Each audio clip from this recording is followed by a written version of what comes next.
Hello viewers, আসসালামু আলাইকুম। কী অবস্থা সবার, কেমন আছেন? আজকে আমি আপনাদেরকে দেখাবো চটপটির রেসিপি।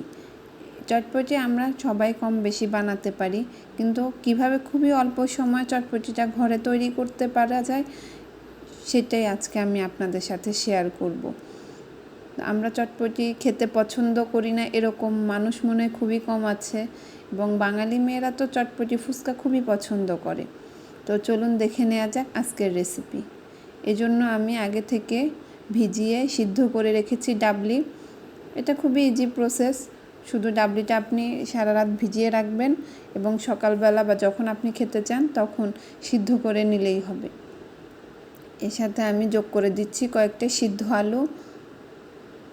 আলুর পরিমাণ একটু কম দেওয়ার চেষ্টা করবেন, তাহলে ভালো লাগে। এখানে সালাদের জন্য আমি পেঁয়াজ কুচি, কাঁচামরিচ কুচি, ধনিয়া পাতা কুচি এবং শসা নিয়েছি। এখন চটপটিটা রেডি করার জন্য আমি এখানে চটপটি মশলা দিয়ে দিচ্ছি। এখানে আমি 2 টেবিল চামচের মতো চটপটি মশলা দিয়ে দিলাম এবং চিলি ফ্লেক্স দিয়ে খুব ভালো করে মিশিয়ে নিচ্ছি।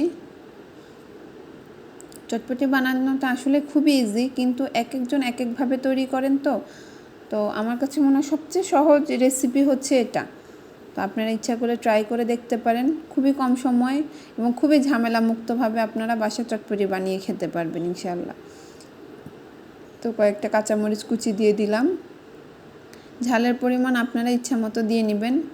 পেঁয়াজ কুচি ছড়িয়ে দিচ্ছি, কিছু পেঁয়াজ কুচি। খুবই অল্প সময় চটপটিটা বানানো যায় বলে আপনারা যখন খেতে মন চায় তখনই বানিয়ে খেতে পারেন। এবং অতিথি আপ্যায়নে তো চটপটির জুড়ি মেলা ভার। খুবই একটা মজাদার নাস্তা হিসেবেও এটা খাওয়া যায়, খুবই ভালো লাগে। তা আমি একে একে সব কিছুই দিয়ে দিচ্ছি। শসা কুচি, পেঁয়াজ কুচি, ধনিয়া পাতা কুচি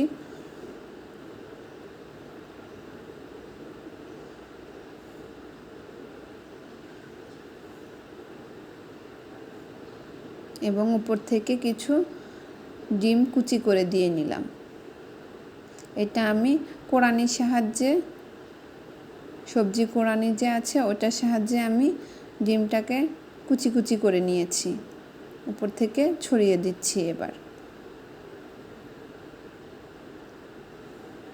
এই তো আমার চটপটি রেডি হয়ে গিয়েছে। এখন শুধু আমি টক এবং ফুচকা দিয়ে পরিবেশন করব। টকটাও আমি নিজেই তৈরি করি, খুবই সহজ এবং খুবই মজাদার একটা টক। তো দেখুন কিভাবে টকটা রেডি করি। এজন্য আমি এখানে তেঁতুলের কাঠ নিয়েছি।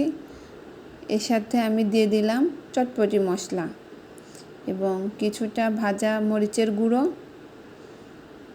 বিট লবণ, সাদা লবণ এবং চিনি। ব্যাস, এটাকে মিলিয়ে নিলেই তৈরি হয়ে যাবে আমার তেঁতুলের টক। আপনারা চিনি মিষ্টি টক না খেতে চাইলে চিনি অ্যাভয়েড করতে পারেন। ঝালের পরিমাণ বেশি খেতে চাইলে আর একটু গুঁড়ামরিচ অথবা কাঁচামরিচও অ্যাড করে দিতে পারেন। চটপটির উপর ছড়িয়ে দিচ্ছি তেঁতুলের টকটা আপনারা বুঝে দিবেন যে যতটুকু খেতে পছন্দ করে।